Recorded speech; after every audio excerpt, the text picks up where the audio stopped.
బాపు గారు చాలా విషయాల్లో ఆయన ట్రెండ్ సెట్టర్. చాలా కాంట్రవర్సీ కూడా ఉంది. ఈ మధ్య మరొకసారి అది ముందుకు వచ్చింది. ముఖ్యంగా అమ్మాయిల బొమ్మలు చాలా అసభ్యంగా అశ్లీలంగా ఉంటాయి అనేది ఒక చర్చ జరుగుతూ ఉన్నది బయట. ఫస్ట్ ఎవరైతే రాశారో ఆర్టికల్లో బాపు గారి పేరు తీసేసి వేరే ఏ ఆర్టిస్ట్ పేరు పెట్టినా కానీ దట్ స్టాండ్స్ వ్యాలిడ్. సరస్వతీదేవి బొమ్మలు నగ్నంగా వేశారు అని ఎంఎఫ్ హుస్సేన్ మీద దాడి జరిగింది. ఆర్టిస్టిక్ లిబర్టీకి ఒక సామాజిక బాధ్యతకి అనే కాదు, ఆర్టిస్ట్ని తీసి పక్కన పెట్టండి, సొసైటల్ బ్యాలెన్స్ ఉండాలని అనుకుంటాను సార్ నేను. వ్యాంగో లాంటి ఆర్టిస్ట్ని ఆయన బతికున్న కాలంలో రిసీవ్ చేసుకోలేరు. కడు పేదరికంలో ఆయన బతికాడు. ఆర్ట్ వేరు, ఆర్ట్ మార్కెట్ వేరు, ఆర్ట్ క్రియేట్ చేయటం వేరు, ఆర్ట్ బిజినెస్ చేయటం వేరు.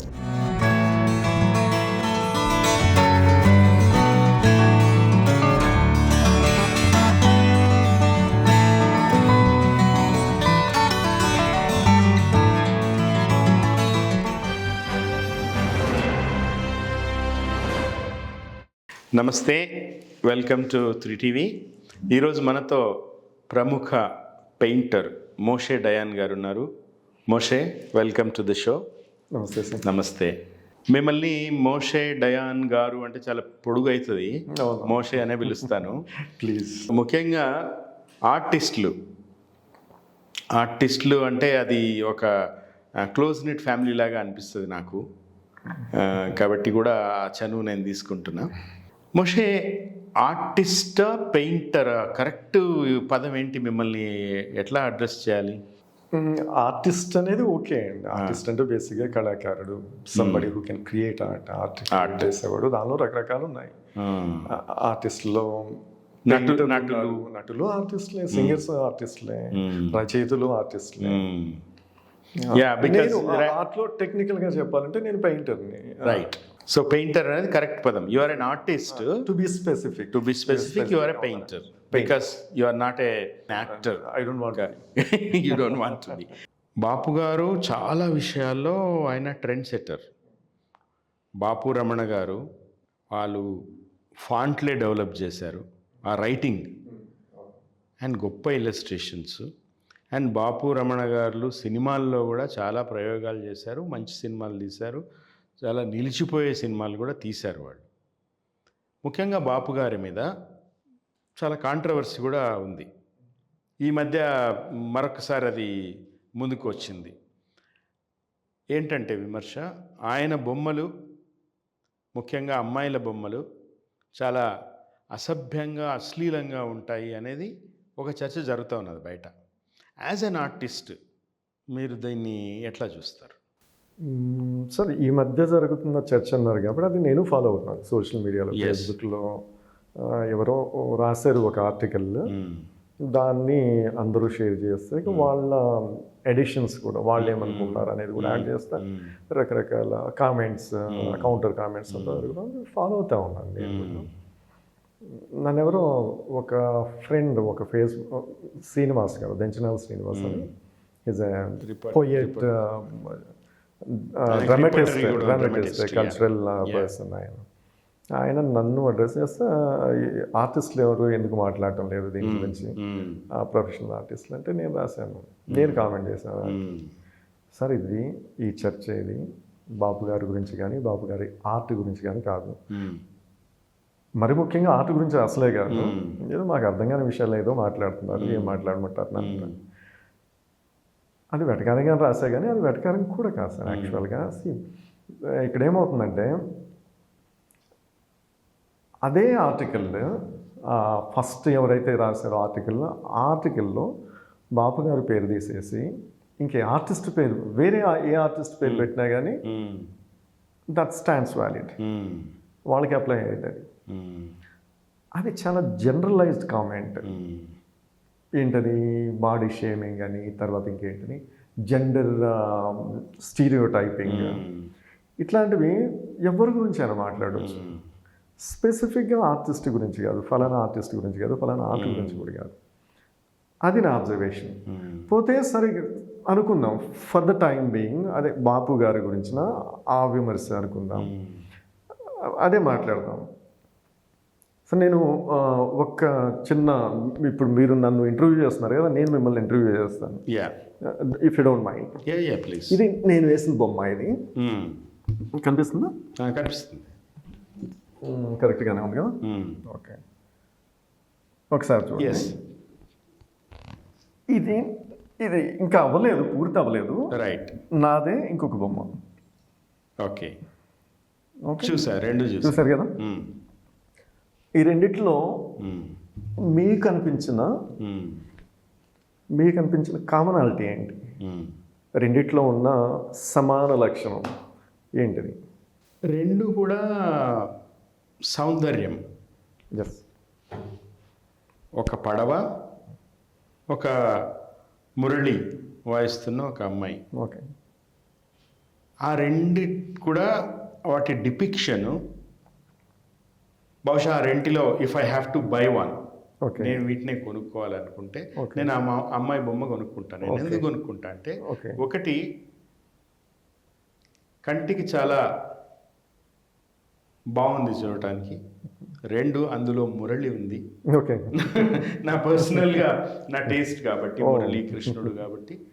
అది పడవది కూడా అది ఒక మేబీ నేను కరెక్ట్గా రీడ్ చేస్తున్నా లేదో నాకు తెలియదు. మీరు ఒక ఆర్టిస్ట్ లాగా, ఒక ఆర్ట్ కమర్షియల్ లాగా మాట్లాడాల్సిన అవసరం. ఆ పడవది ఒక కల్లోల కడలిలో ఊగుతున్న పడవలాగా, మేబీ మనం ఇప్పటిదాకా మనం మాట్లాడుకుంటున్న ఆర్టిస్ట్ల బతుకుల్లాగా అట్లా ఉందేమో అని అనిపించింది. బట్ రెండిట్లో కూడా కళాత్మకత, సౌందర్యము,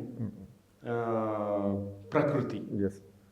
అందులో సాగరం ఉంది, పడవ ఉంది, ప్రకృతి ఉంది, ఇందులో మహిళ ఉంది, ఆర్ట్ ఉంది, అందులో మురళి, ఆమె తాదాత్మ్యము, అవన్నీ కూడా కనపడుతున్నాయి. కాబట్టి నేను if I can afford I can buy both, I will buy both. లేకపోతే ఒకటే తీసుకుంటాం అంటారు. అంతే. ఓకే. ఓకే సార్, ఇప్పుడు జనరల్గా ఏం జరుగుతుందంటే, మళ్ళీ నేను వస్తాను ఈ రెండు దగ్గరికి. జనరల్గా మన దగ్గర ఆర్ట్ అప్రిసియేషన్ అనేది మన దగ్గర చాలా పూర్గా ఉంది. మందంటే ఏంటంటే మన రెండు తెలుగు రాష్ట్రాలు, మిగిలిన చోట్ల చాలా గొప్పగా ఉందంటే చాలా బెటర్గా ఉంది మనకంటే. మన పక్క రాష్ట్రం మహారాష్ట్ర తీసుకోండి, ఇటువైపు కర్ణాటక తీసుకోండి. మహారాష్ట్రలో ఆర్టిస్టులు చాలా హ్యాపీగా బతుకుతున్నారు, చాలా కంఫర్టబుల్గా బతుకుతున్నారు. ఈవెన్ బెంగళూరులో కూడా చాలా వైబ్రెంట్ ఆర్ట్ ఎకో సిస్టమ్ ఉంది బెంగళూరులో. మొన్న రీసెంట్గా అక్కడికి బుక్ బ్రహ్మ అని, దానికోసం వెళ్ళొచ్చిన మన రైటర్లు అందరూ కూడా చాలా ఆవేదనగా రాసుకున్నారు. బెంగళూరులో ఇంత రిచ్గా, రిచ్ అంటే అలా కాదు, రిచ్ అని కాదు, చాలా కలర్ఫుల్గా, చాలా సెలబ్రేటరీ మోడ్తో జరిగింది ప్రోగ్రామ్. మన దగ్గర ఎందుకు జరగట్లేదు? ఆ చర్చ నడిచింది. సో నేను దాని దగ్గరికి వెళ్ళట్లేదు. బెంగళూరులో అటువంటి కల్చరల్ వైబ్రెన్సీ ఉంది. ఎందుకంటే కొంచెం అప్రిసియేషన్, ఏది ఆర్ట్ ఏది కాదు అనే విషయంలో వాళ్ళు కొంచెం ముందున్నారు మనకి. వేరే చోట్ల చాలా మిస్టీరియస్ రీజన్స్ వల్ల ఇక్కడ మన దగ్గర సినిమా అప్రిసియేషన్ తక్కువగానే ఉంది, ఆర్ట్ అప్రిసియేషన్ తక్కువగానే ఉంది. నేను రైటర్ని కాదు కాబట్టి నేను సాహిత్యం గురించి మాట్లాడకూడదు అనే ఫతో ఒకటి ఉంది, కానీ మన దగ్గర I don't care. Literary appreciation కూడా తక్కువే మన దగ్గర. మన దగ్గర 1,00,000 మంది కవులు ఉంటే ఉండొచ్చు, అదే సంఖ్యలో రచయితలు ఉంటే ఉండొచ్చు. బట్ నా అబ్జర్వేషన్ ఏంటంటే, నేను ఇంకా I'm from that old words. అంటే నేను చాలా ఓల్డ్ స్కూల్ అని అనుకోండి, నాకు పాత లిటరేచర్ చాలా ఇష్టం.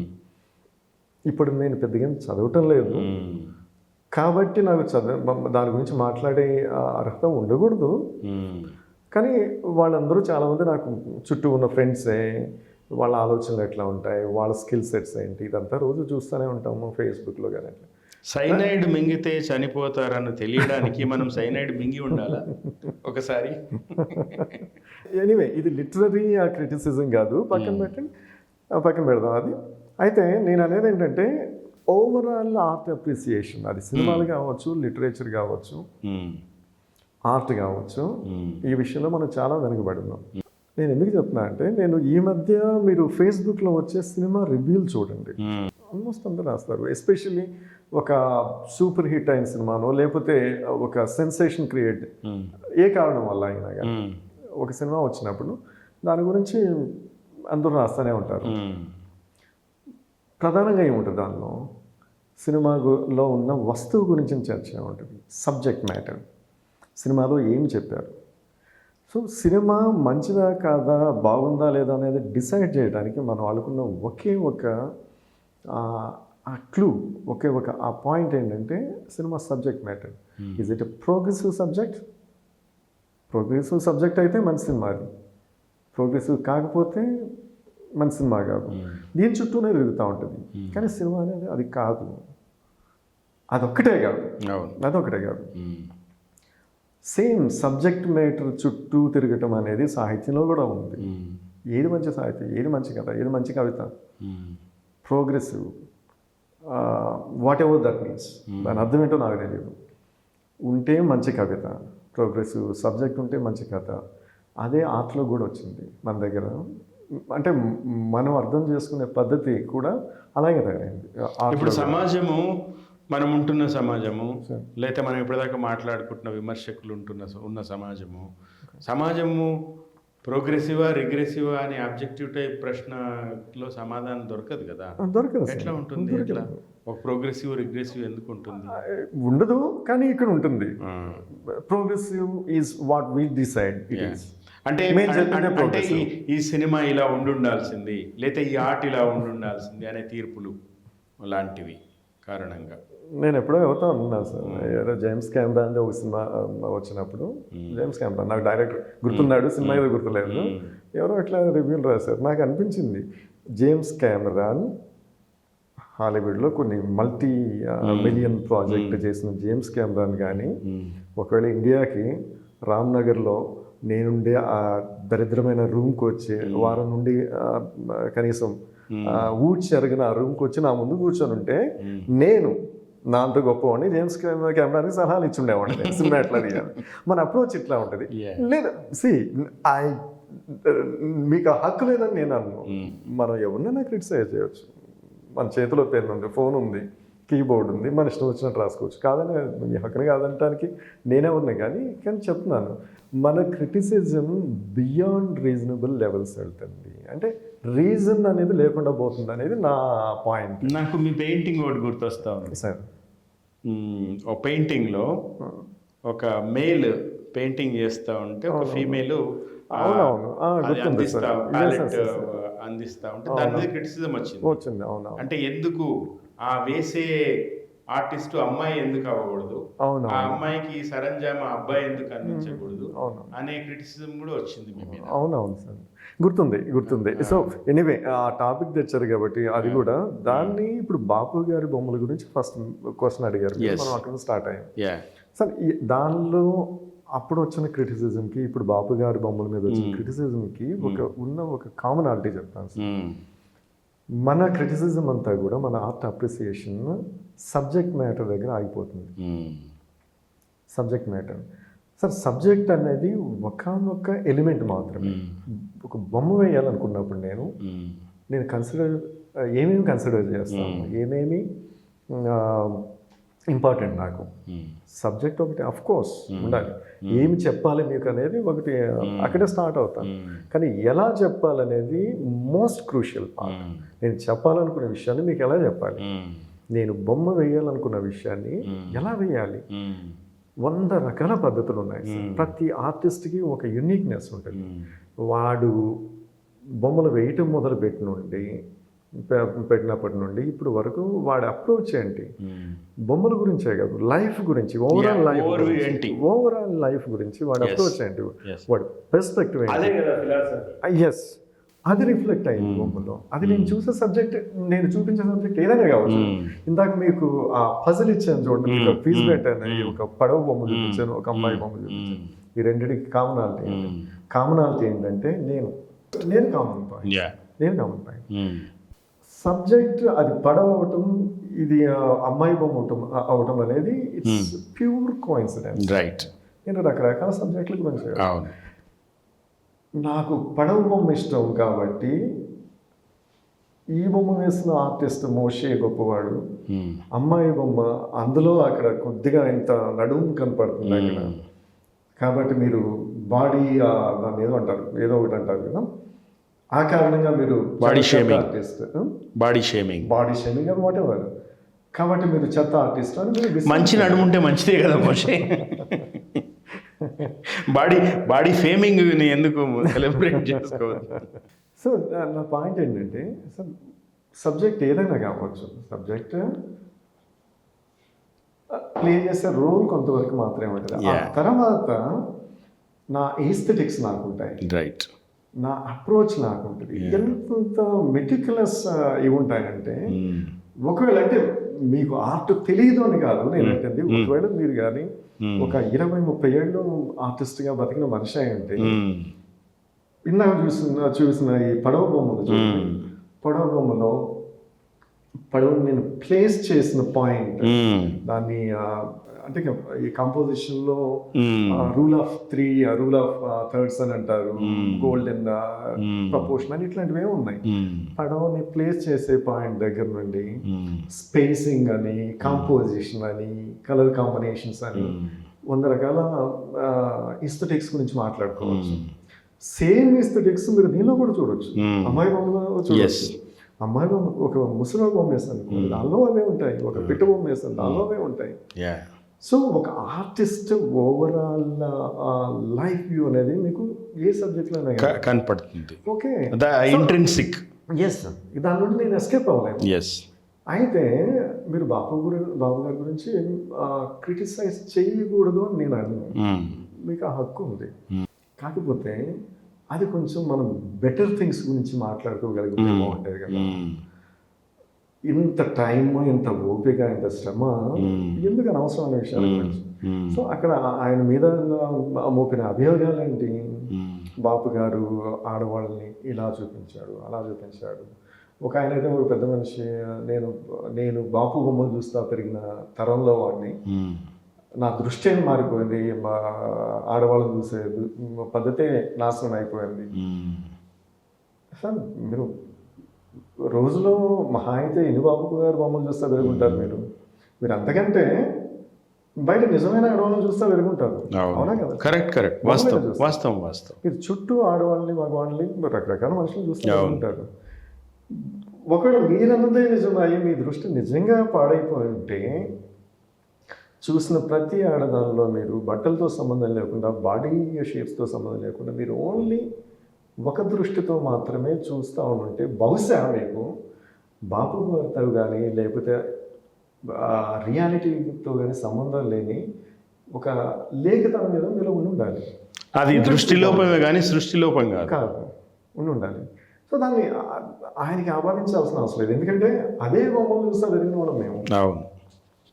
ఆర్టిస్టులు ఉన్నారు సార్, మేము మీకంటే కనీసం 10 రెట్లు ఎక్కువ చూస్తుంటాం. మేము మరి మా దృష్టి అంత నాశనం అయిపోలేదు.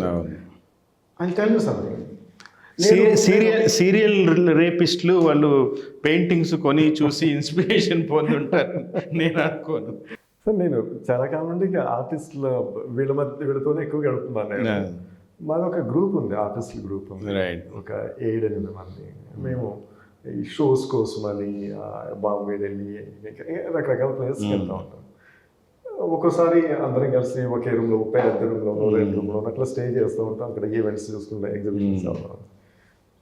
జనరల్గా హోటల్ రూమ్స్కి వచ్చిన తర్వాత అక్కడ ఏదో నైట్ పార్టీలు అవి అట్లాంటివి జరుగుతూ ఉంటాయి.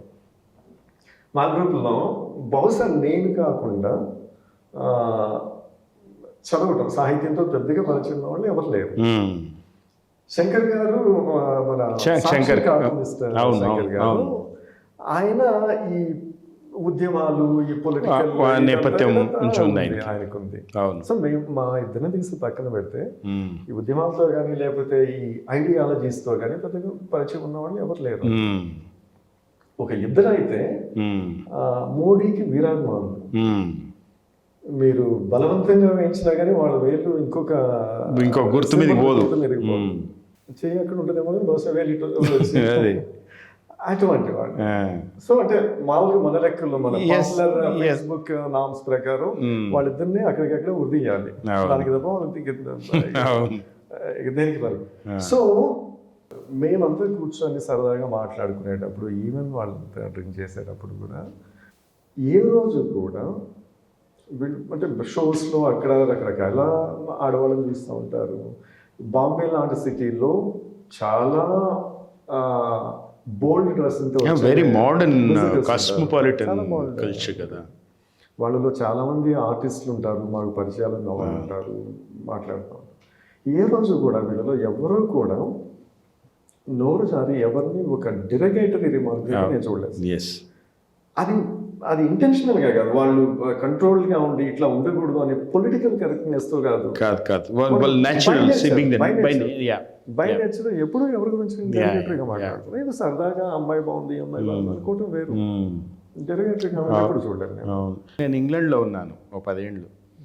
ఇంగ్లాండ్లో అంటే వెస్టర్న్ కల్చర్ అని మనము చాలా డిరోగేటరీగా మాట్లాడుతూ ఉంటాం కదా. ఇక్కడ నేనున్న సమయంలో నాకు తెలిసి అంటే అక్కడ అమ్మాయిలు కానీ అబ్బాయిలు కానీ ఎవరైనా కానీ వాళ్ళకి ఇష్టం వచ్చినట్టుగా బట్టలు వేసుకుంటారు. వాళ్ళు హ్యాపీగా అక్కడ లీగలీ అలౌడ్ కాబట్టి బస్సులలో పబ్లిక్ ప్లేసెస్లో సిగరెట్లు తాగడం కానీ మందు తాగడం కానీ ముద్దులు పెట్టుకోవడం కానీ అన్నీ చేస్తుంటారు. బట్ నేను మీరు చెప్పినట్టుగానే ఒక్కసారి కూడా ఎవరైనా అమ్మాయి మీద ఒక డెరోగేటరీ కామెంట్ ఇంకొకరు చేయడం నేను చూడలేదు 10 ఏళ్లలో.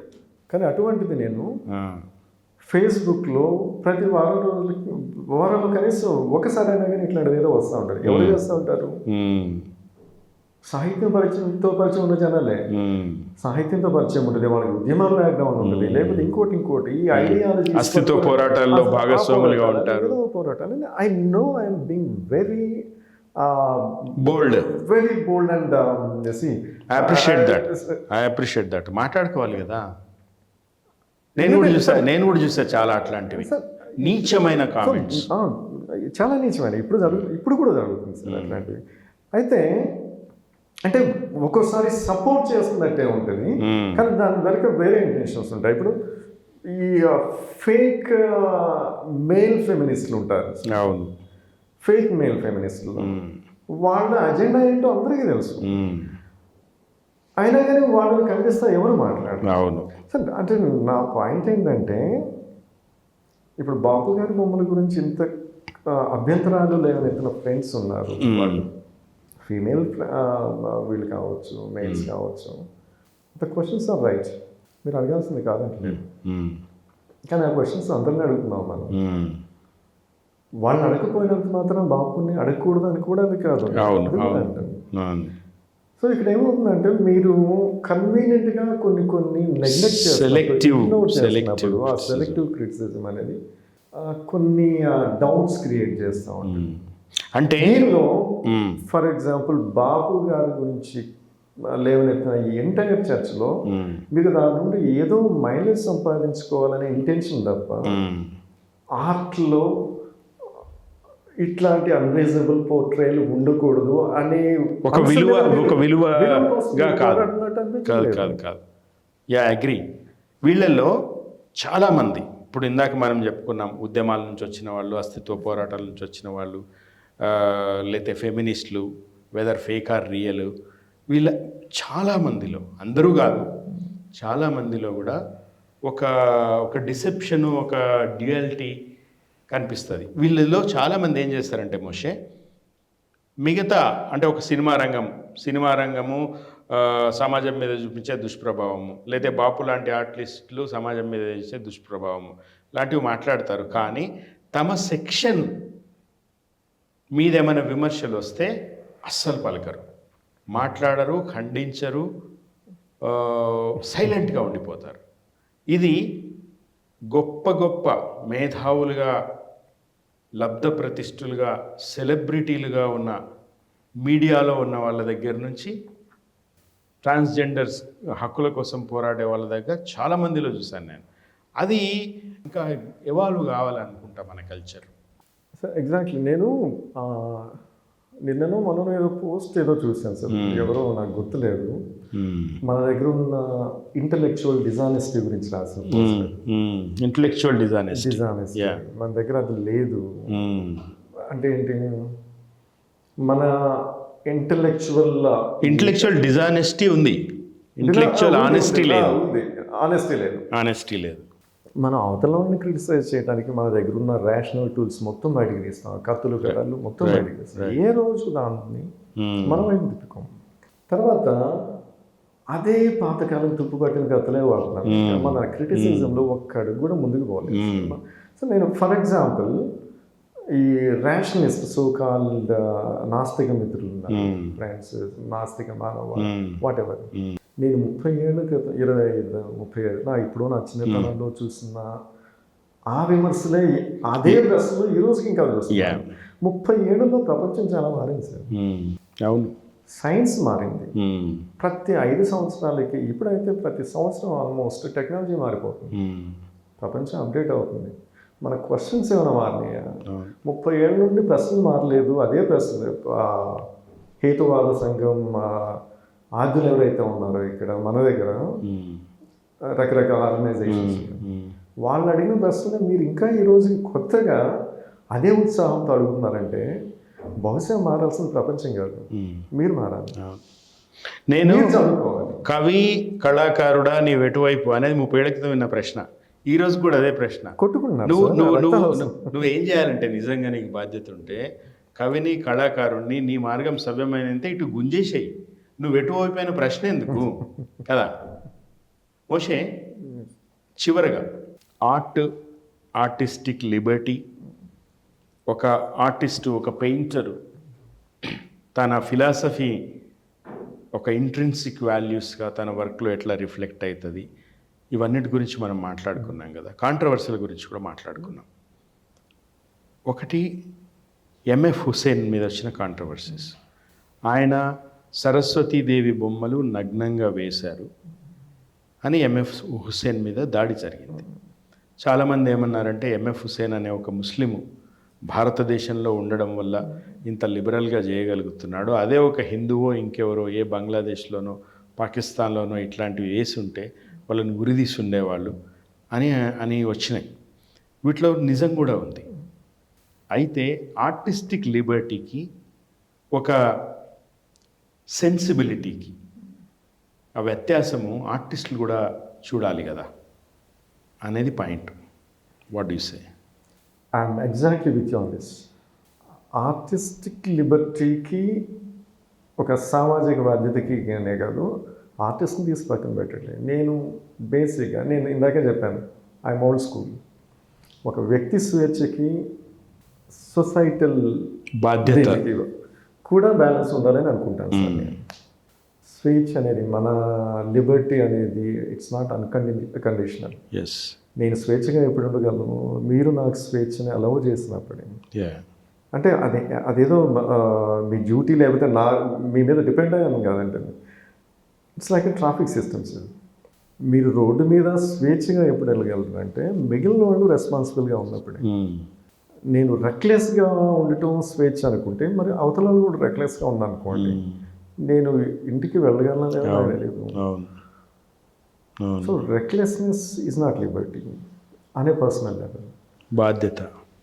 అట్లాగే ఈవెన్ ఆర్ట్లో కూడా సార్, ఇప్పుడు అంటే నేను పర్టికులర్గా ఎంఎఫ్ హుస్సేన్ కదా, మీరు అక్కడ నుండి స్టార్ట్ అయ్యి ఒక జనరల్ క్వశ్చన్ అడిగారు కాబట్టి అక్కడికి వస్తాను. అంటే విమర్శ ఎంఎఫ్ హుస్సేన్ మీద పెట్టడం కాదు, ఒక సందర్భానికి ఆ పేరు వాడుకో అడిగారు కాబట్టి అక్కడికే వస్తాను. తర్వాత నాదే ఒక ఎగ్జాంపుల్ చెప్తాను సార్. నాది కొంతకాలం క్రితం తెలుగులో ఒక కథల పుస్తకం వచ్చింది, in the mood for love అని. ఆ మూడ్ ఫర్ లవ్కి నాది ఒక వేసిన ఒక న్యూడ్ కవర్ పేజ్ వేశారు. అది యాక్చువల్గా నేను అందులో ఉన్న ఒక కథకి, నా వైఫ్ ఉషా రాసిన కథకి ఇచ్చిన బొమ్మ, అది కవర్ పేజ్ మీద వేశారు. అది బోల్డ్ అంతా చర్చకి దగ్గర. In a way it was very healthy.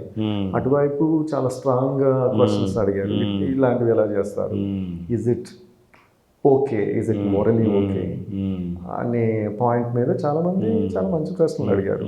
ఇటువైపు వీళ్ళ సమాధానం చెప్పారు. యాక్చువల్గా నేను ఆ టైంలో మరోవైపు నుండి పబ్లిషర్లు, ఆర్టిస్ట్ ఒక డిస్కషన్ నడుస్తుంది కాబట్టి మనం కూడా పార్టిసిపేట్ చేయాలి, మన రెస్పాన్సిబిలిటీ కరెక్ట్ అని నేను అడిగాను. సరిగ్గా వీళ్ళు ఎందుకు దానికి ప్రిపేర్డ్గా లేరు, ఆ టైంలో మనం ఎందుకు చెప్పాల్సిన అవసరం లేదన్నారు. నేను వదిలేసాను.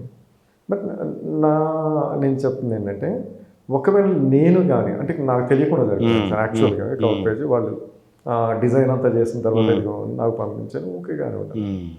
ఒకవేళ నన్ను ఆ కథల పుస్తకానికి ఫ్రెష్గా కవర్ పేజ్ వేయమంటే నేను అది వేస్తుండేవాడు కాదు. ఎందుకు వేస్తుండేవాడు కాదు? First of all technical reasons ఉన్నాయి, దానికి అంతకంటే బెటర్ బొమ్మ వేయచ్చు, అది తీసి పక్కన పెడదాం. ఒక న్యూడ్ బొమ్మ కాబట్టి వేయను అని కాదు నేను అంటే, న్యూడ్స్ అనేది తప్పు అని నేను అనుకోను. నేను బోల్డ్ అండ్ న్యూడ్స్ నేను ప్రాక్టీస్ చేస్తాను. నాకు హ్యూమన్ అనాటమీ చాలా ఇష్టం. హ్యూమన్ అనాటమీ అంటే మీకు తప్పుగా అనిపించవచ్చు, especially female body one of the most beautiful things in this god's creation. కాబట్టి నాకు ఆ విషయంలో ఇవేం లేవు. I have no regrets. Bold అని న్యూడ్ స్కెచెస్ వేశాను, కానీ నేను వాటిని ఫ్రేమ్ కట్టించి ఇంట్లో పెట్టుకోలేను, నా ఇంట్లో కూడా పెట్టుకోలేదు. నేను ఆర్టిస్ట్ని, నా ఇంట్లో ఉండాలని ఎంత లేదు. ఎందుకు? Not because I think it's a sin, అది పాపం చేయకూడదు తప్పు అని కాదు, కానీ కొన్ని సెన్సిబిలిటీస్ ఉంటాయి. ఇంట్లో నేను ఒక్కడే ఉన్నాను, నాతో పాటు అమ్మ నాన్నలు ఉంటారు, అక్కవాడు, చెల్లెలు, ఆ భార్య, వాళ్ళ సెన్సిబిలిటీస్ అలా ఉండాల్సిన అవసరం లేదు. ఇంటికి వచ్చే వాళ్ళు ఉంటారు, ఇబ్బంది పడవచ్చు. సో నేను ఫ్రేమ్ చేసి పెట్టుకోలేను. ఒకవేళ నేను పబ్లిక్గా చూపించాలనుకుంటే ఐ సెట్ సమ్ నామ్స్, దానికి ప్రాపర్ కాంటెక్స్ట్ ఉందా లేదా నేను ఖచ్చితంగా చూసుకుంటాను. ఒక థీము, కాంటెక్స్ట్, తర్వాత క్యాప్టివ్ ఆడియన్స్, ఇవన్నీ కూడా చూస్తారు కదా. నాకు ఇన్స్టాగ్రామ్లో నా న్యూడ్స్ ఉన్నాయి, అది రైట్ ప్లాట్ఫామ్, అది ఓకే, దానివల్ల ప్రాబ్లం లేదనిపించి న్యూడ్స్ పెట్టాను.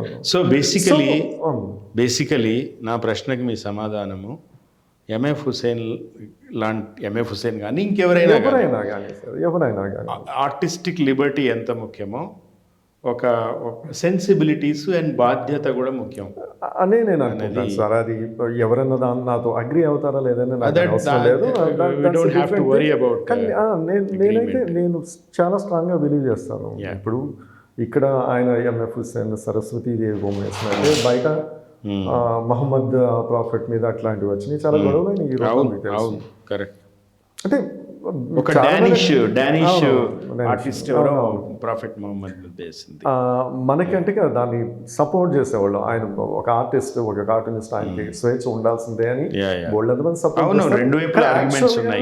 అక్కడ డానిష్ సొసైటీలో అక్కడ మారుతున్న చాలా ఫాస్ట్గా మారిపోతున్న కమ్యూనల్ సిస్టమ్, ఒక అట్మాస్ఫియర్ కి ఇది ఎట్లాంటి రోల్ ప్లే చేస్తుంది ఈ పర్టికులర్ కార్టూన్ అనేది చాలా మందికి తెలియదు. బ్లైండ్ గా నేను సపోర్ట్ చేస్తాను, he's an artist, I support, I stand with him. మీరేముంది, మీరు స్టాండ్ అంటే మీరు కూర్చొని రాసేది, కానీ అది ఎంత దూరం వెళ్ళదో మీకు తెలియదు. మీకు ఆయన సజెస్ట్ డాక్యుమెంటరీ, మీకు డెన్మార్క్లో ఎంత బ్యూటిఫుల్ అది ఒక కమ్యూనల్ హార్మోనీ ఉండేదో జస్ట్ డికేడ్స్ బ్యాక్. దీనివల్ల ఎంత షార్ట్ అయింది. ఇది ఒక్కటే కాదు, ఇదొక్కటే నేను చెప్పట్లేదు, రకరకాల ఫ్యాక్టర్స్ ఉన్నాయి. ఇది కూడా చాలా కాంట్రిబ్యూట్. ఒక ఆర్టిస్ట్ ఇండివిజువల్ ఫ్రీడమ్కి, ఒక కంట్రీ, ఒక ఎంటైర్ కంట్రీలో ఉండే ఒక హార్మనీకి మధ్యలో నేను చూస్ చేసుకోవాల్సినప్పుడు నేను అదే చూస్ చేసుకుంటాను. అది నా వ్యక్తిగత స్వేచ్ఛ అయినా కానీ, నా స్వేచ్ఛకి నా డెఫినేషన్స్ నాకున్నాయి. I believe in something. స్వేచ్ఛ అనేది the process of liberating is more important then the liberties. నాకు బోల్డ్ అంత స్వేచ్ఛ ఉంది, ఏం చేస్తుంది దాంతో తీసుకొస్తాం. మన బోల్డ్ చాలా ఎగ్జాంపుల్స్ ఉన్నాయి. చాలా స్వేచ్ఛని ఎంజాయ్ చేసేవాడు, అంటే ఎంజాయ్ చేస్తాం అనుకున్నవాళ్ళు ఏం చేస్తారు, నాకు వేరే ఫ్యాక్టర్స్ కూడా ఉండాలి. నాకు ఫ్రీడమ్ ఉంది, నాకు దేశంలో ఎక్కడికైనా తిరగడానికి నాకు ఫ్రీడమ్ ఉంది. ఫ్రీడమ్తో సరిపోదు, నా దగ్గర డబ్బులు ఉండాలి. నా దగ్గర ఎకనామిక్ ఫ్రీడమ్ ఉందా, లిబర్టీ ఉందా? ఫస్ట్ ఆఫ్ ఆల్ నా దగ్గర తిరగగలిగే ఓపిక ఉందా, తిరగగలిగే ఇవన్నీ ఫ్యాక్టర్స్ ఉన్నాయి. సార్ ద పాయింట్ ఈస్ మీకు లిబరేట్ అనే ప్రాసెస్ ఉంటుంది చూడండి, that is the most paramount. మీరు నువ్వు ఇంట్లో ఉండి కదలటానికి లేదు అని నన్ను ఎవరైనా కట్టడి చేసినప్పుడు నువ్వెవరైనా నన్ను వెళ్ళొద్దంటే అనే క్వశ్చన్లో, ఆ ధిక్కరింపులో ఉండే హ్యాపీనెస్ నేను వెళ్ళిన తర్వాత ఉండకపోవచ్చు, బయటకు వెళ్ళాను, వెళ్ళి ఏం చేయాలి? బ్రూస్లీ అంటారు, ఒక గిటార్లో తీగలు తెంపేసి మీకు స్వేచ్ఛ ఇచ్చాను పో అని అంటే ఏం ప్రయోజనం? ఆ తీగలకి ప్రయోజనం లేదు, గిటార్కి ప్రయోజనం లేదు, మనుషులకి ప్రయోజనం లేదు. సో ఏమో అంటే ఇందాక ఫాల్స్ వాల్యూస్ అనేది ఒక టాపిక్ ఏదో వచ్చింది మన దగ్గర. లిటరేచర్ అన్ఫార్చునేట్లీ సాహిత్యం సమాజం మీదకి, జనాల మీదకి వదిలిన చాలా బోల్డ్ అని ఫాల్స్ వాల్యూస్లో ఇది కూడా ఒకటి. స్వేచ్ఛ అనేది by in it self it's not a divine things. ఏది కూడా ట్రూత్ అనేది ఏం లేదు. అది ప్రేమ అనే దాని చుట్టూ కొన్నాళ్ళు గ్లోరిఫై చేసి, గ్లామరైజ్ చేసి, ఈవెన్ నేను ఒక అంటే న్యాచురల్ స్పందనలు ఉండకూడదు మనిషికి. వాటిని పుస్తకంలో చదివి ఎవరు గొప్పగా రాశారు, ఎలా చెప్పారు, దాన్ని మనం అలా ప్రతిస్పందించడం అనేది నేర్చుకునే మిషన్ లాగా తయారు కావాలి సమాజం అని. నేను కొంతకాలం క్రితం ఎవరితోనో ఇట్లా ఏదో విషయంలో ఇలాంటి కామెంట్ పెట్టాను. I'm an artist, not a slogan maker. నేను యాజ్ అన్ ఆర్టిస్ట్ నా పని ఏంటంటే ప్రపంచం ముందు చూడాలి, చాలా ఆనెస్ట్గా చూడాలి. కరెక్ట్. స్లోగన్స్ తయారు చేయటం నా పని కాదని నేను ఎందుకు అన్నానంటే, మన దగ్గర ఇది ఆదర్శాలు, తర్వాత మన దగ్గర ప్రోగ్రెసివ్నెస్ అన్నీ కూడా, ఈవెన్ సైన్స్ కూడా మనం స్లోగన్స్ లెవెల్ తీసుకుపోయినాం. జస్ట్ క్యాచీ స్లోగన్ ఒకటి తయారు చేయండి, దాంతో మీ పాపాలని ప్రక్షాళన అయిపోతాయి, మీ పేరు బట్వాడా అవుతుంది, మీ కీర్తి వస్తుంది, అజ్ఞానం మొత్తం దాంతో గడిగేవచ్చు ఒక్క క్యాచీ స్లోగన్తో.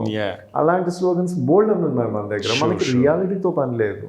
పెయింటింగ్ సంబంధించి వాట్ మేక్స్ యూ పెయింట్? చిన్న ప్రశ్న, 4 మాటల్లో అడిగారు. It's very comprehensive question. What makes you paint, what makes you right, what makes you live?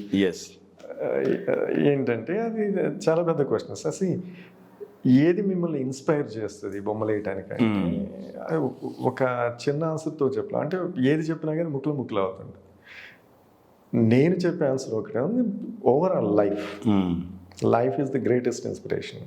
Life ఎట్లా ఇన్స్పైర్ చేస్తుంది మిమ్మల్ని అనేది ముక్కలు చేయొచ్చు. ఇప్పుడు సపోజ్ నేనున్నాను సార్, నా పెయింటింగ్స్ మీకు తెలుసు, చూస్తూ ఉన్నాను చాలా కాలం.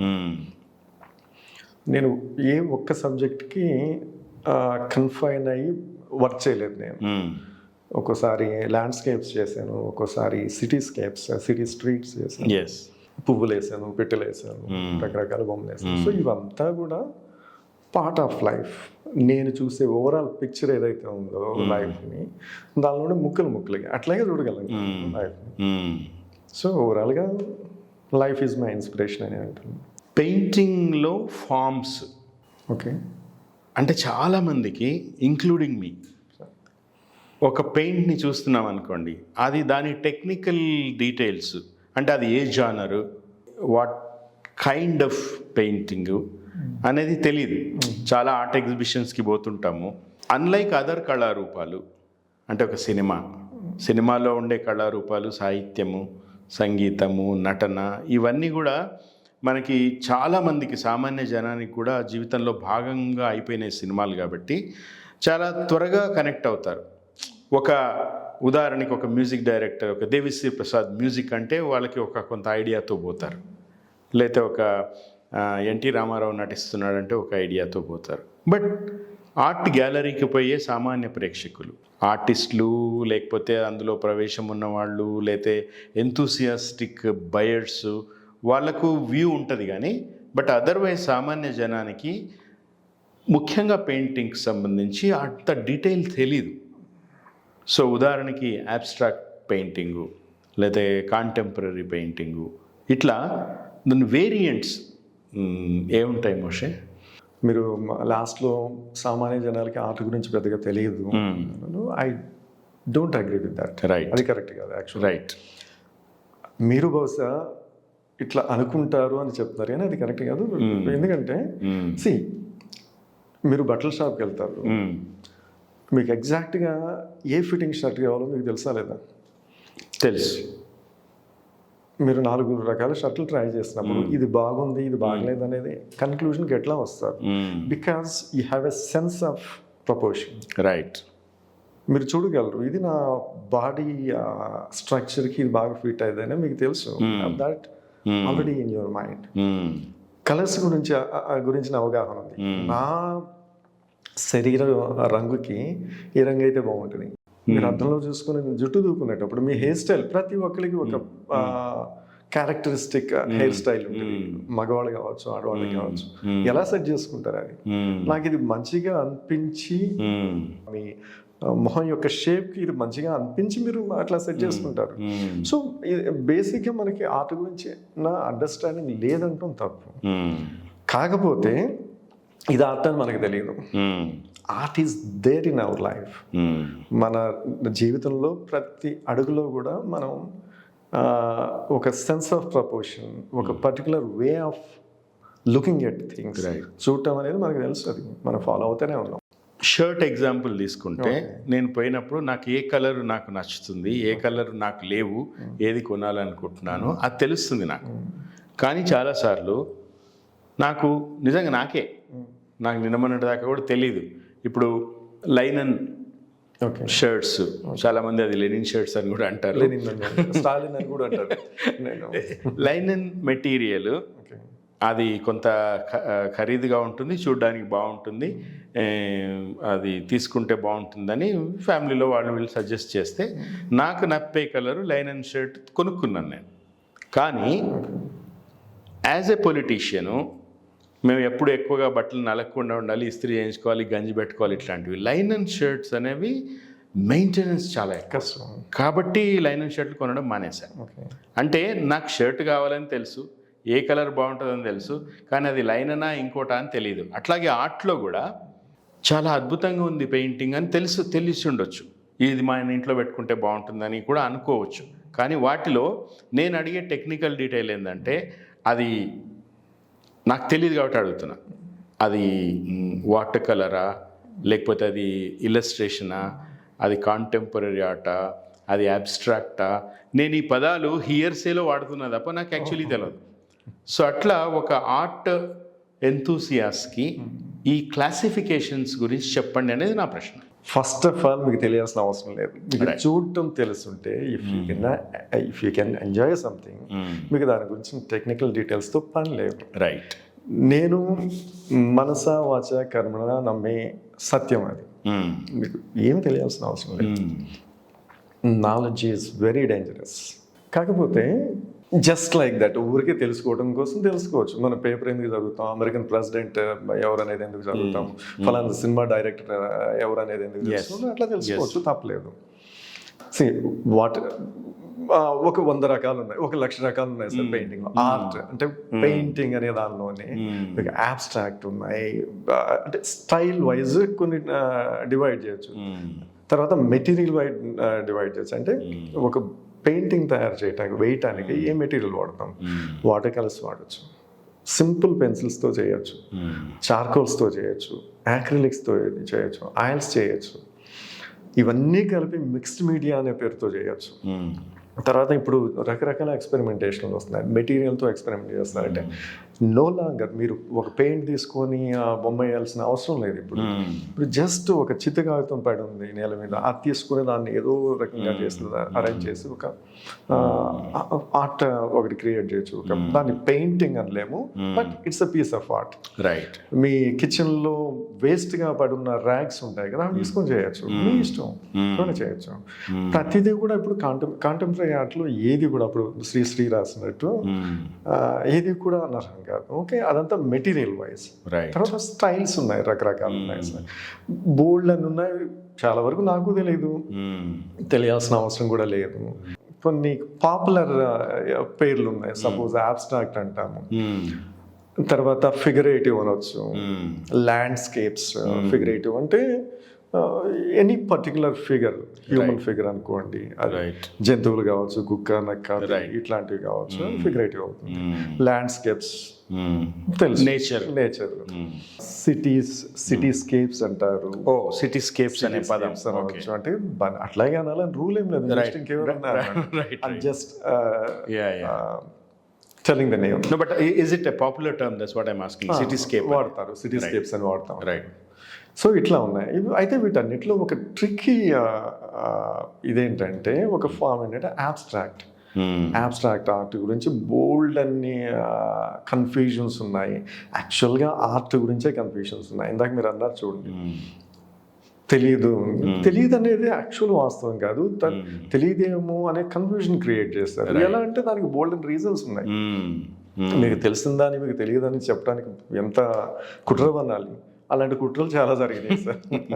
అబ్స్ట్రాక్ట్ పెయింటింగ్ మీద ఒక జోక్ ఉంది. జోక్ కూడా కాదు, అది వెటకారం. లక్ష జోకులు ఉన్నాయి. వన్ ఆఫ్ దిస్ ఇది వెటకారం కూడా యాక్చువల్లీ. ఏంటంటే పెయింటింగ్ గ్యాలరీలో పెయింటింగ్స్ అనే డిస్ప్లే చేస్తారు కదా. సో ఆ డ్రా చేసిన ఆర్టిస్ట్ వచ్చి అన్నీ చూసుకుంటూ తనవి బాగుంది, చక్కగా పెట్టారు, కానీ ఇది తలకిందులుగా విడదీస్తారు, తిప్పి పెట్టండి అని. సో హెడ్ ఆర్ టైల్ తెలియంది ఆబ్స్ట్రాక్ట్ పెయింటింగ్ అనేది ఒక వెటకారం. బహుశా ఇది కూడా ఎవరో ఆర్టిస్ట్ వేసుంటాడు ఈ జోక్ కూడా. ఎందుకంటే ఆర్టిస్టులు వేసినవి 1,00,000 కార్టూన్లు ఉన్నాయి దీని మీద, ఆబ్స్ట్రాక్ట్ ఆర్ట్ మీద, కాంటెంపరీ ఆర్ట్ మీద. సార్ ఒకటేంటంటే కొంతవరకు కరెక్టే, కొంత కాదు. ఆబ్స్ట్రాక్ట్ ఆర్ట్ అంటే మీరు ఏ ఫామ్ అయినా తీసుకోండి సార్, ఏ ఫామ్లో అయినా కానీ సుపీరియర్ ఆర్ట్ ఒకటి ఉంది, సుపీరియర్ అవుట్పుట్ ఒకటి వస్తుంది, చాలా ఇన్ఫీరియర్ అవుట్పుట్ ఒకటి. మీరు ఆబ్స్ట్రాక్ట్ ఆర్ట్ గొప్పనా లేకపోతే ఫిగరేటివ్ ఆర్ట్ గొప్ప అని రెండింటి మీద పోటీలు పెట్టలేదు మీరు. యాపిల్స్ గొప్పవా, ఆరెంజెస్ గొప్పవా చెప్పారు. మంచి యాపిల్స్ మంచివి, చెడ్డ యాపిల్స్ చెడ్డ. కరెక్ట్. సో అలాగే ఆబ్స్ట్రాక్ట్ ఆర్ట్లో మంచి ఆబ్స్ట్రాక్ట్ ఉంది, దానిలో ఉన్న ఒక ఫెసిలిటీని ఉపయోగించుకొని క్రియేట్ చేసే సబ్స్టాండర్డ్ ఆర్ట్ ఒకటి ఉంది, సబ్స్టాండర్డ్ ఆబ్స్ట్రాక్ట్ ఒకటి ఉంది. సో ఆబ్స్ట్రాక్ట్ని ఎలా అర్థం చేసుకోవాలనేది చిన్న క్లూ ఒకటి చెప్తాను, ఎందుకంటే నేను అట్లాగే అర్థం చేసుకుంటాను. మీకు సంగీతంతో పరిచయం ఉంది, ఓల్డ్ అని పాటలు వింటూ ఉంటారు, రకరకాల లాంగ్వేజ్లో వింటూ ఉంటారు. సో మీకు సంగీతంలో సంగీతం అంటే ఎస్పెషల్లీ పాటల్లో 2 పార్ట్స్ ఉంటాయి, 2 క్రూషియల్ పార్ట్స్. ఒకటి సంగీతం, ఒకటి సాహిత్యం. ఓకే, రెండు రకాల పనులు చేస్తాయి. సాహిత్యం మీకు అర్థాన్ని చెప్పేది, సంగీతం మీకు అర్థం చెప్పదు, అర్థాన్ని మీ దాకా క్యారీ చేస్తుంది, ఒక ఎమోషన్ చేస్తుంది, ఒక ఎమోషన్ క్రియేట్ చేస్తుంది మీకు. 2 వేరు వేరు పనులు చేస్తాయి. చాలాసార్లు 2 కలిసి ఉంటాయి దాన్ని మన పాట సింఫనీ. అయితే ఒకటి మీరు ఒక పాట విన్నారనుకోండి, మంచిగా అనిపిస్తుంది. ఎందుకు అనిపిస్తుంది మీకు? నాకైతే పర్టికులర్గా సాహిత్యం బాగుంటే తర్వాత సంగీతం వస్తుంది. చాలా మందికి సాహిత్యంతో పరిచయం ఉన్న వాళ్ళకి, కవులకి, రచయితలకి, వాళ్ళు మెయిన్గా సాహిత్యమే చూస్తూ ఉంటారు. నాలాంటి వాళ్ళు ఉన్నారు సాహిత్యంతో ఆజన్మ శత్రుత్వం ఉన్న. అయితే నాలాంటి వాళ్ళకి నాకు సాహిత్యంతో పని లేదు సార్. లిటరల్లీ నేను ఈ రోజు కూడా నాకు నచ్చిన పాటలు చాలా పాటలు నాకు సాహిత్యం అర్థాలు తెలియదు, పాడతానేమో, అర్థాలు తెలియదు, తెలుసుకోవాల్సిన అవసరం కూడా లేదనుకుంటాను. ఎనీవే, అంటే నా ఒపీనియన్ తీసి పక్కన పెడతాం.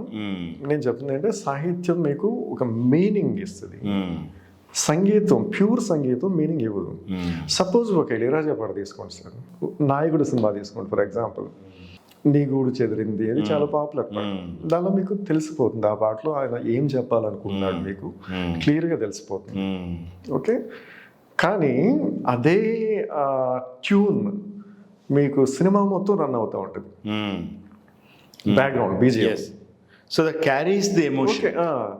సో ఆ బ్యాక్గ్రౌండ్లో రన్ అయ్యే టైంలో మీకు లిరిక్స్ వినపడు, జస్ట్ ఇన్స్ట్రుమెంటల్. ఒక్కోసారి వైలిన్ అవ్వచ్చు, ఒక్కోసారి ఫ్లూట్ అవ్వచ్చు, ఒక్కోసారి జస్ట్ సింపుల్ కీబోర్డ్ అవ్వచ్చు. ఓకే, అప్పుడు మీకు సాధ్యం లేనంత మాత్రాన అక్కడ మిస్ అయ్యేది ఏం లేదు. ఓకే, మీకు ఆ పాట ద్వారా ఒక అర్థం ఏదో చెప్తున్నాను, మీకు క్లియర్గా ఒక పిల్లవాడు ఎక్కడో సిటీలో తప్పిపోయిన పిల్లవాడి గురించి ఏదో ఓదారుస్తా పాట పాడుతున్నా, క్లియర్. కానీ కొన్ని సీన్స్లో వితౌట్ లిరిక్స్ మీకు ఆ ట్యూన్ వినిపించినప్పుడు మీకు ఏదో గుండెని ఏదో పిండేసినట్టు ఒక ఎమోషన్ క్రియేట్ అవుతుంది. అది ఒక 100 పాటల ద్వారా కూడా మీకు ఎగ్జాక్ట్ ఆ ఎమోషన్ నేను క్యారీ చేయలేను. అయితే ఇక్కడ ఏంటంటే ఆర్ట్ విషయానికి వస్తే ఒక మనిషి బొమ్మ చాలా క్లియర్గా ముక్కు, కళ్ళు, చెవులు, బాడీ షేప్ అదంతా చూస్తే మీకు తెలిసిపోతుంది నేనేం చెప్పాలనుకున్నాను. ఒక మనిషి బొమ్మ, ఒక అందమైన అమ్మాయి, లేకపోతే ఒక ముసలి, ఒక వృద్ధుడే తెలిసిపోతుంది. అలా కాకుండా నేను జస్ట్ రంగులు పూసేసాను అనుకోండి, అది అబ్స్ట్రాక్ట్. అదేం చేస్తుంది, మీకు మీనింగ్ ఇవ్వదు. ఇందాక పాటల్లో లిరిక్స్ మీకు ఎట్లయితే మీనింగ్ ఇస్తాయో మీనింగ్ ఇవ్వదు అది. మరి ఏం చేస్తుంది, ప్యూర్ సంగీతం మీలో ఎలాంటి ఎమోషన్ క్రియేట్ చేస్తుందో ఆ ఎమోషన్ ఇది క్రియేట్ చేస్తుంది మీరు. That is the purpose of abstract. Okay, అయితే మరి అందరిలో సేమ్ ఎమోషన్ క్రియేట్ చేసిద్దా, చెప్పలేము. అది అందరిలో ఆ ప్యూర్ మ్యూజిక్ ఒకేలాంటి ఎమోషన్ క్రియేట్ చేస్తా, no guarantee. Depends upon your receptiveness, refinement, మీ అప్రోచ్ ఏంటనే దాని రిసెప్టివ్నెస్. ఎగ్జాక్ట్లీ అలాగే అబ్స్ట్రాక్ట్ కూడా, అదే అబ్స్ట్రాక్ట్. ఓకే, ఆర్ట్ని ప్రజలు అర్థం చేసుకోవడం అనే కాంటెక్స్ట్లో మీరు గతంలో చెప్పున్నారు వ్యాంగో ఆర్ట్, వ్యాంగో పెయింటింగ్స్. ఆయన అంటే ఇది ఇటలీ లాంటి ఒక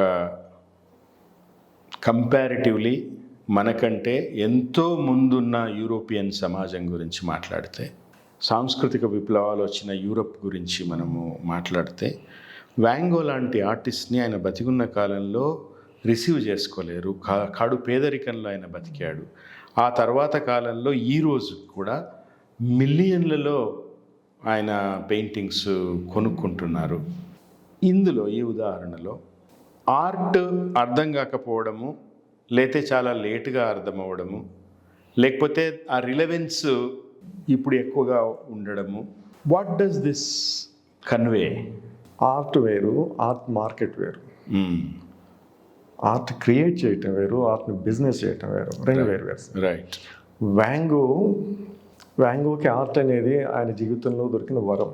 ఆయన బిజినెస్ చేయలేకపోవటం దాన్ని ఇట్స్ ఎ కర్స్ యాక్చువల్గా అతనికి. అది శాపం కూడా అతనికి. I will be more clear, కొంచెం క్లియర్గా మాట్లాడు. ఫస్ట్ ఆఫ్ ఆల్ చిన్న చిన్న డీటెయిల్స్. వ్యాంగో యాక్చువల్గా ఒక డచ్ పెయింటర్, మోస్ట్లీ ప్యారిస్లో బతికాడు అనుకుంటాను. రైట్. ఎనీవే అప్పట్లో యూరోపియన్ సొసైటీ అంతా కూడా ఒక ఫేజ్ ఒకటి నడుస్తూ ఉంది.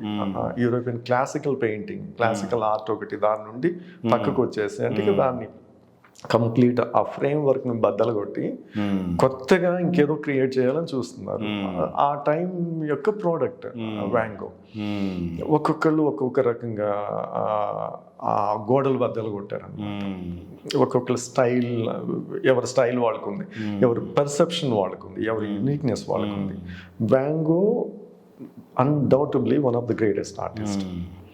కానీ ఇంట్రెస్టింగ్లీ వ్యాంగో బతుకున్న టైంలో ద లెజెండ్ గోస్ ఒకే ఒక పెయింటింగ్ అమ్మగలిగాడు. అది కూడా వ్యాంగో అమ్మింది కాదు, వ్యాంగో అన్న థియో అని ఆర్ట్ డీలర్ ఆయన ఏదో అమ్మాడు. వాట్ ఎవర్, ఆయన చాలా దారుణమైన దరిద్రమైన బతికాడు. తినడానికి డబ్బులు లేవు, పెయింట్స్కి మెటీరియల్కి డబ్బులు లేవు, పిచ్చివాడిలాగా బతికాడు. లిటరల్గా పిచ్చి, అసైలెన్స్లో ఉన్నాడు. ఓకే, ఈరోజు మీరు అన్నట్టు వ్యాంగో పెయింటింగ్స్ కొన్ని one of the most expensive art pieces. $80 million, $100 million, $120 million. దీనివల్ల వ్యాంగోకి ఏం ప్రయోజనం అని నాకు అనిపిస్తుంటుంది. ఏమి లేదు సార్. యాక్చువల్లీ ఆర్ట్ వల్ల ఆర్టిస్ట్కి ఎప్పుడు ప్రయోజనం లేదు. ప్రయోజనం అంటే ఇది అనుకుంటే తక్కువ చేయొద్దు. Not totally true.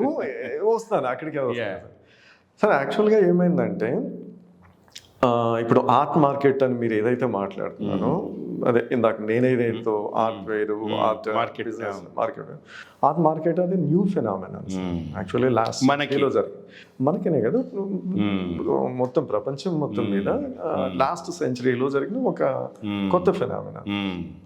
అంతకుముందు ఏం చేస్తారు, ఆర్ట్ నేను ఒక పెయింటింగ్ క్రియేట్ చేస్తాను, ఏం చేస్తారు మీరు, మా అయితే ఇంట్లో పెట్టుకుంటారు. రోజు చూస్తారో, రోజు దాని ముందు కూర్చొని 24 గంటలు చూడగలరా? లేదు.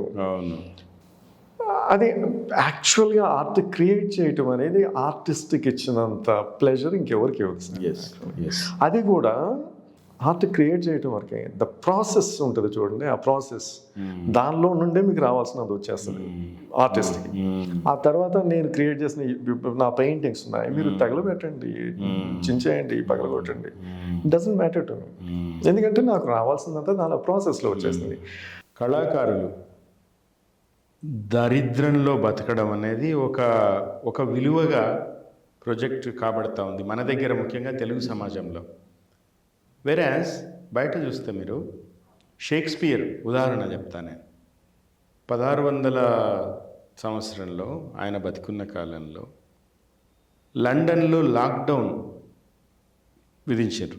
మన లాక్డౌన్ మన దగ్గర ఉండింది కదా, అట్లా 1600 సంవత్సరంలో లండన్ వాజ్ లాక్డౌన్.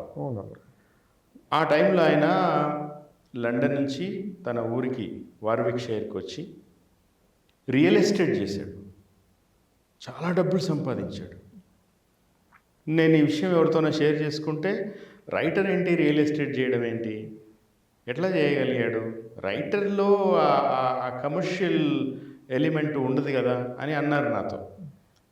సో ఇది గొప్ప ఆర్ట్, అది ఎంత గొప్ప ఆర్ట్ అయినా కానీ అన్లెస్ యూ మార్కెట్ అంటే యాజ్ అన్ ఆర్టిస్ట్ మీరే మార్కెట్ చేయాలని కాదు, మీకు మార్కెటింగ్ చేసి పెట్టేవాడు ఉంటేనే దానికి ప్రయోజనం ఉంటుంది.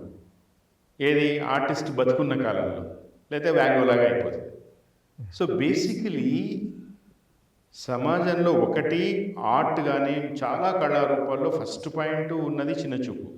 రెండోది వాళ్ళు కొంచెము, అంటే నేను కొద్దిగా తీవ్రమైన కామెంటే చేస్తున్నా, వాళ్ళు కొంచెం కంఫర్టబుల్గా బతికితే ఒక ఓర్వలేని తరం ఉంటుందా అనేది కూడా అనిపిస్తుంటుంది. What's your take on this? Sir, నాకు తెలిసిన ఒకళ్ళిద్దరు ఆర్టిస్టులు అంటే నేను దగ్గరగా చూసిన ఆర్టిస్ట్, ఎస్పెషలీ ఒక ఆర్టిస్ట్ కొన్నాళ్ళ క్రితం చనిపోయాడు సార్.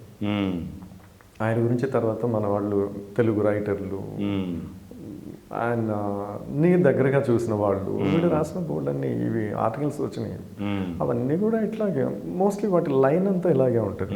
విలువల కోసం బతికాడు ఆయన, తన ఆర్ట్ని అమ్ముకోలేదు, కళ కోసమే బతికాడు. ఏంటి విలువ, ఏ విలువ?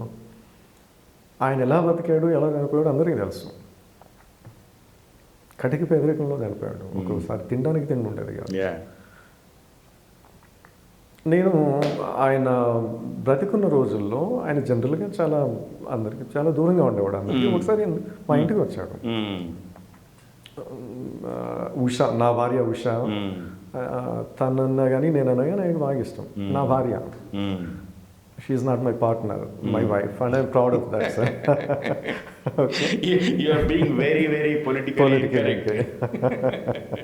మా ఇంటికి వచ్చాడు. అప్పుడు ఒకసారి ఇట్లా మా ఆయనతో మాట్లాడే టైంలో నేను అడిగాను ఈ ప్రశ్న, సార్ మీ గురించి ఇలా విన్నాను, మీరు తినటానికి తిండి లేక ఎక్కడుంటున్నారు, ఎలా బతుకుతున్నారు అనేది తెలియకుండా బతికారు మీరు చాలా కాలం. ఎలా ఉండగలిగారు అంత కమిటెడ్గా, మీ లైఫ్ గురించి అంత కమిటెడ్గా ఎలా ఉండగలిగారు? డబ్బులతో పని లేకుండా, మీ ఫిజికల్ కంఫర్ట్స్తో పని లేకుండా. అదేం లేదు బాబు, డబ్బులు రాలేదు, నాకు వచ్చుంటే బాగానే ఉండేది, నేను అనుకున్నట్టు పేరు రాలేదు, వచ్చుంటే బాగానే ఉండేది. That was the honest side of the story, that was the truth. అందరూ రాసినట్టు ఆయన డబ్బులు చేయలేదు సార్, ఎవరు చేయరు. మీరు చేస్తారు, రాసేవాళ్ళు చేస్తారా చెప్పండి? మీకు అది పేదరికాన్ని, దారిద్ర్యాన్ని రొమాంటిసైజ్ చేసుకోవడానికి బాగుంటుంది సార్. రొమాంటిసైజ్, మీరు ఒకవైపు మనకి అన్ని కంఫర్ట్స్ కావాలి, రోజుకు 10 సిగరెట్లు తాగాలి మనం, రోజు కాకపోయినా 2 రోజులకు ఒకసారైనా మందాటానికి డబ్బులు కావాలి, మనకి బ్రహ్మాండమైన ఫుడ్ ఉండాలి, లగ్జరీస్ ఉండాలి. డబ్బులు ఎక్కడి నుండి వస్తాయి? డబ్బులతోనే పని అవుతుంది కదా సార్. నేను ఆర్టిస్ట్ని, నేను ఫుల్ టైం ప్రొఫెషన్, నా వృత్తి అది ఆర్ట్. నేను బొమ్మలేస్తా కానీ నాకు డబ్బులు అవసరం లేదనుకుంటే ఎట్లా చెప్పండి? నెలాఖరికి మా ఓనర్ వస్తాడు, ఓనర్కి నేను సార్ ఈ నెల నేను మీకు ఒక మంచి అద్భుతమైన పెయింటింగ్ ఇస్తాను సార్, ఈ నెల ఒప్పుకోడు కదా సార్. కూరగాయలకి నేను డబ్బులు ఇవ్వాలి, పాల షాపుడికి డబ్బులు ఇవ్వాలి. జీవితంలో మన జీవితంలో సమాజంలో చాలా విషయాలు గ్లోరిఫై చేసినట్టు ఇది కూడా చేశారు. ఫాల్స్ వాల్యూ అన్నారు చూడండి మీరు, ఇది ఒక్కటే కాదు. నేను ఇందాక మీతో ఏదో మాట్లాడతా, సాహిత్యం నాకు ఆజన్మ శత్రువు అనేది ఉన్నా కానీ యాక్చువల్గా నాకు అది సాహిత్యం అది మీరు ఒక సరదా వ్యాఖ్య అది. సరదాగా అన్నారు, కొంత నిజం కూడా ఉంది. ఫస్ట్ నాకు అంటే సాహిత్యం అనేది పరిచయం లేకపోవటం వల్ల నేను చేసిన వ్యాఖ్య కాదు అది. నేను చాలా చదివాను సాహిత్యం. మీరు యాక్చువల్లీ నాకు పెయింటర్గా కంటే కూడా మీరు ఒక మంచి రైటర్గా, ఒక ఫిలాసఫర్గా నాకు చాలా ఇష్టం. రైటర్ అంటే మీరు పుస్తకాలు వేయలేదు, అది వేరు. బట్ మీ రైటింగ్స్ నేను చూస్తుంటాను కదా, అవి చాలా, దాని గురించి కూడా మాట్లాడతాం. చెప్పండి. ఎందుకంటే సాహిత్యం మీద నాకు ఒకలాంటి కోపం, అంటే మీకు చాలా ప్రేమ ఉన్న మనిషి మీద కూడా కోపం వస్తుంది కదా. అవును. అటువంటి కోపం అవుతుంది సార్. ఎందుకంటే అది ఒక ఆవేదన నుంచి వచ్చిన కోపం. అది చాలా, ఇదొకటే కదా ఇందాక మీరు అన్నారు చూడండి, పేదరికాన్ని గ్లోరిఫై చేశారు ఆర్ట్ విషయంలో, రైటర్స్ విషయంలో. అదొకటే కాదు, చాలా విషయాన్ని గ్లోరిఫై చేశారు, చాలా అసత్యాలని రొమాంటిసైజ్ చేశారు. సాహిత్యం బోల్డన్ ఉన్నాయి, మాట్లాడుకోవచ్చు మనం దాని గురించి. సో ఇందాక మీరు షేక్స్పియర్ గురించి మాట్లాడారు. నేను ఆర్ట్లో ఒక ఎగ్జాంపుల్ చెప్తాను. పికాసో ఉన్నాడు. పికాసో ఆయన సౌత్ ప్యారిస్లో అనుకుంటాను ఒక పెద్ద మ్యాన్షన్ కొన్నాడు. ఎట్లా ఉన్నాడో తెలుసు, ఒకే ఒక పెయింటింగ్ అని ఒక మ్యాన్షన్ కొన్నాడు. So if there is somebody కూడా కొనలేరు పాపం, అంత దరిద్రంలో మీరు బతకండి అని సమాజం ఆశిస్తా ఉంది. సార్ ఒక పెయింటింగ్కి అంత పే చేయగలిగే కస్టమర్ ఉన్నప్పుడు అమ్మడానికి ఏమైంది? మీరు అమ్మలేదు అనుకోండి, బొమ్మలు వేస్తుంది నేను అమ్మలేదు, అది ఇంకెవరో అమ్ముతారు, ఆ డబ్బులు వాడు సంపాదిస్తాడు, నేను మాత్రం పేదరికంలో అయిపోతాను. ఆర్టిస్టుల విషయంలో చాలా మంది విషయంలో అట్లా జరిగింది సార్. వ్యాంగో తీసుకోండి, వ్యాంగో అలాగే చచ్చిపోయాడు, సూసైడ్ చేసుకొని చచ్చిపోయాడు, కటిక పేదరికంలో చచ్చిపోయాడు. ఈరోజు వ్యాంగో బొమ్మలు అమ్మి మిలియన్స్ ఆఫ్ డాలర్స్ సంపాదిస్తున్న వాళ్ళు ఎవరు మరి? అదే కదా, అందుకే నేను అంటున్నాను, ప్రయోజనం ఏమీ లేదు సార్. ఆ వ్యాంగో వెరీ అన్ఫార్చునేట్ సోల్. అదే కాలంలో బతికిన వేరే ఆర్టిస్టులు చాలా లగ్జూరియస్గా బతికారు. మేబీ అంటే కొంత పర్సనల్ డిఫరెన్సెస్ కూడా ఉంటాయి సార్. ఆర్టిస్టులు అందరూ ఒకేలాగా ఉంటారు అని చెప్పలేము, మనుషులు అందరూ ఒకేలాగా ఉంటారు. అలాగే ఆర్టిస్టులు కూడా, ఆర్టిస్టులు అందరికీ అప్రోచ్ ఒకేలాగా ఉంటుందని చెప్పలేము. డా విన్సీ చాలా లగ్జూరియస్గా బతికాడు, ఇటాలియన్. అదే కాలంలో బతికిన మైకేలాంజెలో ఆల్మోస్ట్ వ్యాంగోలాగా పెద్ద పెద్ద ప్రాజెక్టులు చేశాడు. చాలా రిచ్ కమిషన్స్ వచ్చినాయి, చాలా ఎక్స్పెన్సివ్ కమిషన్స్ వచ్చినాయి. డేవిడ్ అనే స్టాచ్యూ అది చూసే ఉంటారు. తర్వాత సిస్టీన్ చాపెల్లో ఆ బ్రహ్మాండమైన సీలింగ్ వాల్ పెయింటింగ్స్ వేశారు. చాలా ఎక్స్పెన్సివ్ ప్రాజెక్టులు, కానీ చాలా మ్యావరిక్గా ఏమీ లేకుండానే బతికాడు. కానీ డావిన్సీ ఎట్లా బతికలేడు, డావిన్సీ చాలా లగ్జూరియస్గా బతికాడు. పికాసో బతికినంత పికాసో ఇంకా ఉన్నారు కాంటెంపరీస్. అలాగే ఈరోజు కూడా అదే పరిస్థితి నడుస్తుంది. కొంతమంది ఆర్టిస్టులు చాలా దీంతో బతుకుతున్నారు, ఇన్సఫిషియన్సీతో. కొంతమంది చాలా రిచ్గా బతుకుతున్నారు. దానికి ప్రధానమైన కారణం ఏంటంటే ఇంతకు మీరు చెప్పినట్టు మార్కెట్ని యాక్సెస్ చేసుకోవడంలో వాళ్ళు సక్సెస్గా ఫెయిల్ అవుతున్నారు. వీళ్ళు చేసుకోగలిగినప్పుడు బాగానే బతుకుతున్నారు. ఇప్పుడు అయితే దీనికి దీనికి మీరన్నట్టు ఆ ఫాల్స్ వాల్యూస్ ఉన్నాయి చూడండి, అది మాత్రం మెయిన్ రీజన్ అనే చెప్తాను. సరే, నేను డబ్బులు సంపాదించాలి అనుకున్నా కానీ సంపాదించేంత సామర్థ్యం అందరికీ ఉండకపోవచ్చు, అది వేరే విషయం.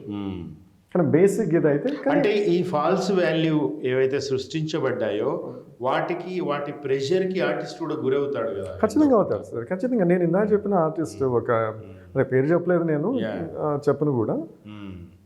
ఆయన ఆబ్వియస్లీ ఆ ప్రెషర్కి గురయ్యాడు. ఆయన విలువల కోసం బతికాడు, డబ్బులు సంపాదించడం ఏర్పడిన తర్వాత దాన్ని కంటిన్యూ చేయాల్సిన అగత్యం. యాజ్ ఎన్ ఆర్టిస్ట్ ఆయన గొప్పోడు అయ్యుండొచ్చు, కానీ యాజ్ ఎ హ్యూమన్ మేబీ ఒక వీక్లింగ్ అయ్యుండొచ్చు. మీరెవరు నాకు చెప్పడానికి? అవును, నా లైఫ్ నేను ఇష్టం వచ్చిన బతుకుతాను అని బ్రేక్ చేయొచ్చు, దాన్ని చేయలేకపోయాడు. అవును, భారతదేశంలో కానీ తెలుగునాట కానీ గొప్ప వర్క్స్ చేసిన పెయింటర్స్, బాగా బతుకుతున్న painters versus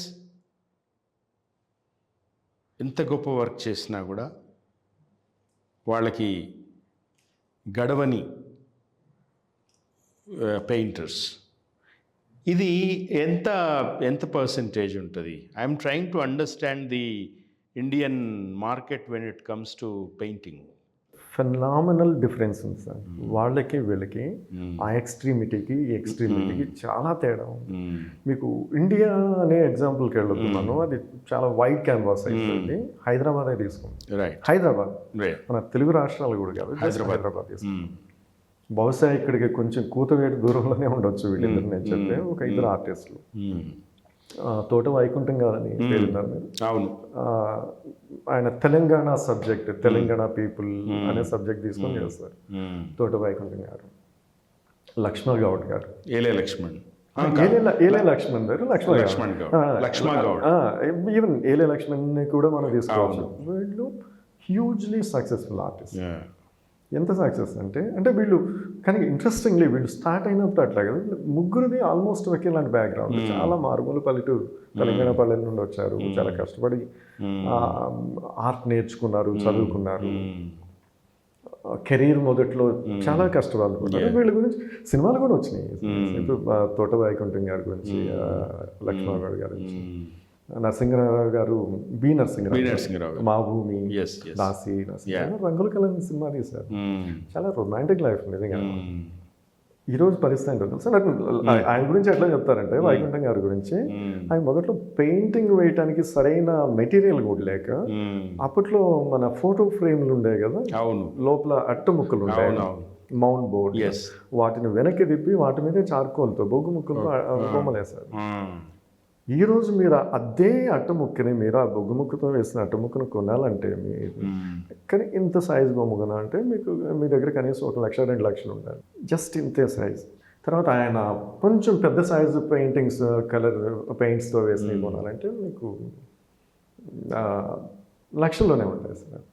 hugely successful artist ఆయన బొమ్మలు మా గ్యాలరీలో ఉంటే మాకు అదృష్టం అని అనుకునే గ్యాలరీస్ ఉన్నాయి. ఆక్షన్ హౌసెస్ ఉన్నాయి, ఆయన పెయింటింగ్స్ ఉన్నాయి, ఆక్షన్ హౌసెస్. లక్ష్మణ్ గౌడ్ గారిది సేమ్ పర్సన్. ఇది సంతోషకరమైన విషయం మోషే, ఎందుకంటే అందరూ ఆర్టిస్టులు కూడా, గొప్ప ఆర్టిస్టులు కూడా ఆనందంగా ఉండాలని కదా కోరుకోవాలి. మనము ఎవరైనా కానీ ఆనందంగానే ఉండాలి సార్. ఏడుస్తా బతకాలి అని నేనైతే అనుకోను sir. Human life is not meant for that. ఏడవటానికి కాదు. కరెక్ట్. ఏడవటం అనేది మనం దాటి అవతలకి వెళ్ళాల్సిన పరిస్థితి అనుకుంటాను. విషాదాన్ని మనం ఎవరూ తప్పించలేము sir. It happens for everybody. మీకు జీవితంలో ఏడుపులు ఉంటాయి, విషాదాలు ఉంటాయి, అన్నీ ఉంటాయి. కానీ అది దాటి వెళ్ళాల్సిన పరిస్థితి. అక్కడ కూర్చొని కవిత్వం రాసుకోవాల్సిన పరిస్థితి కాదు. సెలబ్రేట్ దాన్ని, పేదరికాన్ని సెలబ్రేట్ చేసుకుంటూ దాన్ని గ్లోరిఫై చేసుకుంటూ అది కాదు. ఇంకో ఎక్స్ట్రీమిటీకి వస్తే అంత టాలెంట్ ఉండి బహుశా అంతకంటే కూడా ఎక్కువ టాలెంట్ ఉందని చెప్తాను. పెద్దగా సక్సెస్ కానీ అనేది దగ్గరికి రాకుండా వెళ్ళిపోయిన ఆర్టిస్టులు ఉన్నారు. మోహన్ గారు బెస్ట్ ఎగ్జాంపుల్. అంటే ఆయన వేరే విధంగా చాలా పెద్ద సక్సెస్. ఆయన మోహన్ గారు highly respected cartoonist. Not only as a cartoonist, ఆయన రైటింగ్ స్టైల్ కానీ అందరూ అది అంటూ ఉంటారు. ఆయన రాసే విషయాలు రాయొచ్చు, ఆయన ట్రై చేస్తే ఆయన బొమ్మల స్టైల్ కూడా కాపీ కొట్టవచ్చు, కానీ ఆయన రైటింగ్ స్టైల్ మాత్రం ఎవరు కాపీ చేయలేరు. అంత యునిక్ రైటింగ్ స్టైల్ ఆయన. చదివాను నేను మోహన్ గారి ఉదయంలో వచ్చేవి, చదివాను నేను.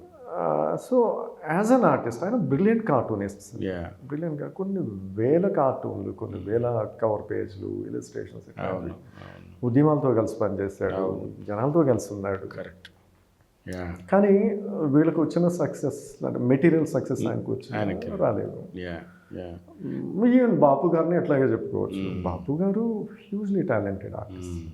ఆయనకి అంటే మరీ దరిద్రులేం బతకలేదు బాపు గారు, కానీ బహుశా ఆయన ఇంకొక చోట ఎక్కడైనా పుట్టుంటే, ప్రపంచంలో ఇంకో ప్లేస్లో ఇంకెక్కడైనా పుట్టుంటే ఇలా ఉండేవాళ్ళు కాదేమో.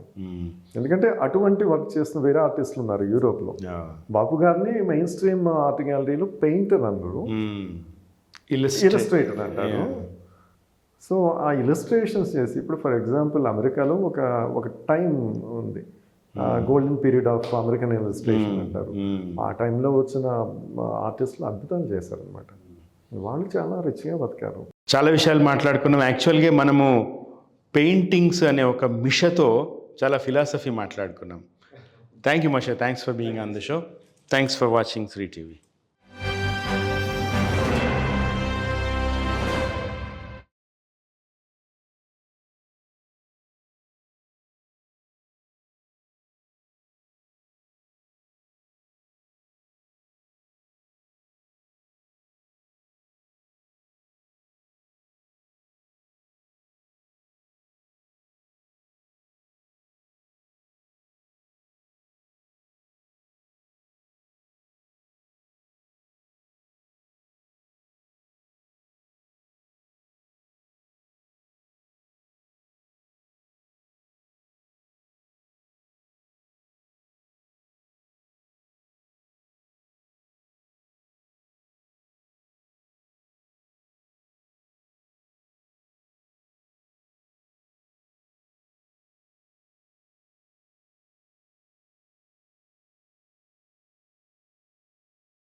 ఓవరాల్ ఆర్ట్ అప్రిసియేషన్, అది సినిమాలు కావచ్చు, లిటరేచర్ కావచ్చు, ఆర్ట్ కావచ్చు, ఈ విషయంలో మనం చాలా వెనుకబడి ఉన్నాం.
అది యాక్చువల్గా ఆర్ట్ క్రియేట్ చేయటం అనేది ఆర్టిస్ట్కి ఇచ్చినంత ప్లెజర్ ఇంకెవరికి ఇవ్వదు.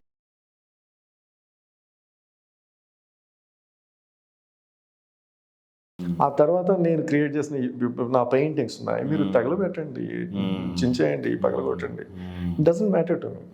ఎందుకంటే నాకు రావాల్సిందంతా దాని ప్రాసెస్లో వచ్చేసింది. ఓకే, అయితే ఏమైందంటే తర్వాత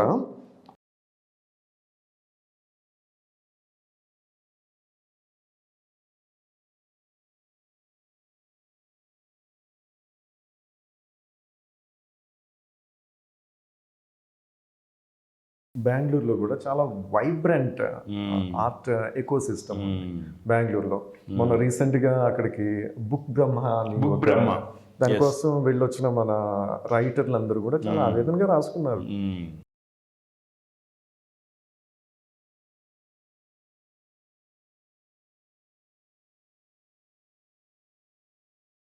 లిటరరీ అప్రిసియేషన్ కూడా తక్కువే మన దగ్గర. మన దగ్గర 1,00,000 మంది కవులు ఉంటే ఉండొచ్చు, అదే సంఖ్యలో రచయితలు ఉంటే ఉండొచ్చు.